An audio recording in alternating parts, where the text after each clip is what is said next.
Pourquoi le monde a honte de s'exprimer? Pourquoi? C'est inimaginable, c'est incompréhensible. Tout le peuple, tout le reste du peuple, sur cette heure, se détermine.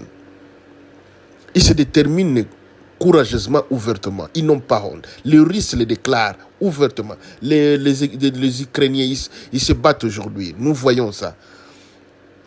C'est le monde qui a honte de s'exprimer librement, de déclarer hautement, je voudrais acquérir mon indépendance. Ils sont hontés. Et vous dites que nous avons une haine viscérale contre Tshisekedi. Comment? Il est président de la République, on lui a donné la chance. Vous croyez que nos villages, là où nous venons, nous, les villages de nos ancêtres, de nos papas, deviennent propriété privée de Tshisekedi? Qu'est-ce que vous pensez? Est-il devenu un empereur? Il est simple président. Il n'est pas un empereur. Vous voulez le faire empereur? C'est quoi? Il prend des décisions dont les résultats doivent être critiqués. Si ces décisions nous amènent vers le succès, ça va. Nous applaudissons. Mais lorsqu'il met le risque, il met à risque nos villages, nous déclarons, nous nous opposons. C'est quoi, au juste? S'il est incapable, si Tshisekedi est incapable de diriger le Congo, qui démissionne. C'est tout. Qui démissionne. Il n'a pas besoin de se mettre là-bas. Hein. Il n'est pas roi, ni même empereur. C'est quoi? Hein? Il est toujours centré. Donc ses pensées, ses rêves, toutes ses imaginations, c'est vers les pays de l'Est là. Qui ne sait pas jusqu'à ce jour, même un petit bébé qui pourrait naître aujourd'hui, il vous dira, voilà, le Sud-Soudan est en parfaite communion avec Paul Kagame. Vous déclarez la guerre contre Kagame, vous vous levez contre Kagame, vous devenez un homme mûr. Vous faites un discours qui s'acharne contre Kagame. Tout le monde vous applaudit. Nous tous, nous sommes vraiment émerveillés. Mais derrière les rideaux, vous partez encore coopérer avec l'armée du Sud-Soudan. Ceux qui ont mis la pression sur les pays des Nations Unies, en vue de voir des s'acheminer, donc de terminer sur l'indépendance du Sud-Soudan. C'est quoi? Museveni, Paul Kagame. La République là, du Sud-Soudan. Ce sont des enfants chéris de Paul Kagame. Et vous, donc, vous êtes incapable de voir cette notion, de voir ce danger-là. Hein? Le monde, tout c'est comment? On lui donne le pouvoir, il se complique. Ce sont des affaires 1 plus 1 égale à 2, ce n'est pas 11. Tshisekedi, c'est comment? On n'est pas ennemi de Tshisekedi. Nous disons seulement, s'il est incapable de diriger le Congo, qu'il laisse, qu'il abandonne. Qu'il abandonne. Qu'il laisse les autres. Hein? Vous dites la négociation, ça va. Tout le monde, la négociation. Les Kamel, tous ces gens-là, ils vous disent, oh, négociation. Nous voyons Katumbi. Hein? Il va venir, il vous dira quoi? Négociation. Non, il n'y a pas question de négociation. Le Muntu, il faudrait que le Muntu applique la loi. Faire respecter la dignité du Congo. Faire respecter la dignité du Congo. Faire respecter la dignité du Congo. Vous partez dans les négociations, voilà les résultats aujourd'hui. Les M23 se pavanent partout, ils se tapent, ils se targuent partout.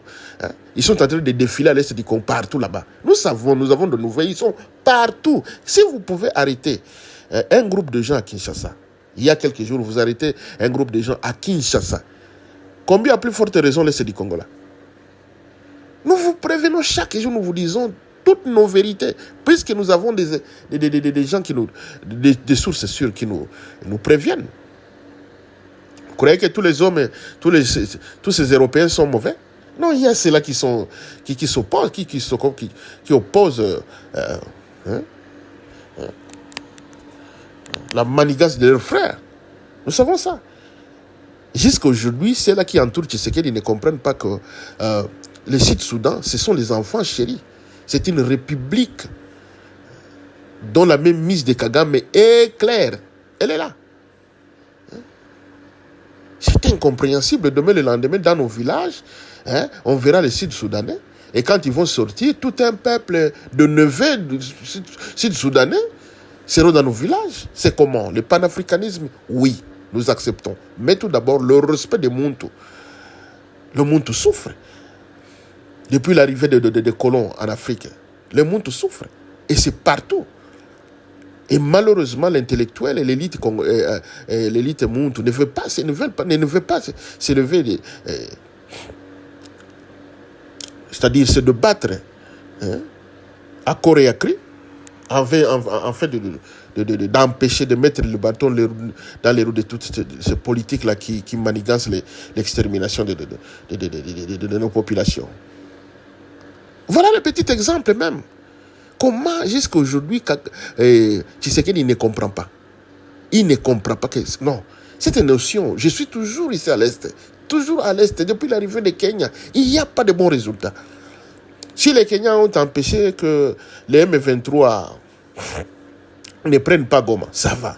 Mais, quel est... Plus tard là, hein? Plus tard, si on ne s'entendait pas dans ces négociations, quelle sera la réaction? Hein? Quelle sera la réaction? C'est ce que nous disons. Qui manipule, qui conseille à Tshisekedi de continuer dans cet élan? Qui conseille Tshisekedi à faire des erreurs? Est-ce que ce sont des erreurs? Tshisekedi est un vieux homme. Il devrait avoir cet âge-là de sagesse, de compréhension. Donc il dort lui-même, il se demande ce qu'il a fait au courant de la journée. On le voit au Congo en train de défiler par-ci par-là, en Équateur par-ci par-là. Vous déclarez la guerre contre Kagame, vous blaguez. Vous blaguez. Je vois Baba Basso qui fait un bon discours ici aux États-Unis. Mais vous-même, vous déclarez la guerre contre Kagame. Hein? Et vous n'êtes pas capable de comprendre ces notions. C'est impossible. Qui conseille Tshisekedi à signer des choses pareilles? 750 militaires au Congo. Et puis ce n'est pas 750 militaires, ce n'est pas 750 militaires qu'on verra dans nos villages. Nos villages ne sont pas les propriétés privées de Tshisekedi. S'il est incapable, je répète encore, s'il est incapable de diriger le Congo, qu'il démissionne. Nous ne voulons pas de Bantous imbéciles, ignorants, sur les têtes, sur la direction de nos pays. Il y a trop de pays Muntu là où Tshisekedi peut aller demander les forces d'intervention et que ces forces d'intervention peuvent devenir d'ailleurs en communion avec nos citoyens. À l'exemple du Burundi qui est aujourd'hui à Uvira. Est-ce que vous voyez, il y a des lamentations? Pourquoi? Les peuples se sentent très bien. Pourquoi? C'est un seul peuple, les Muntu.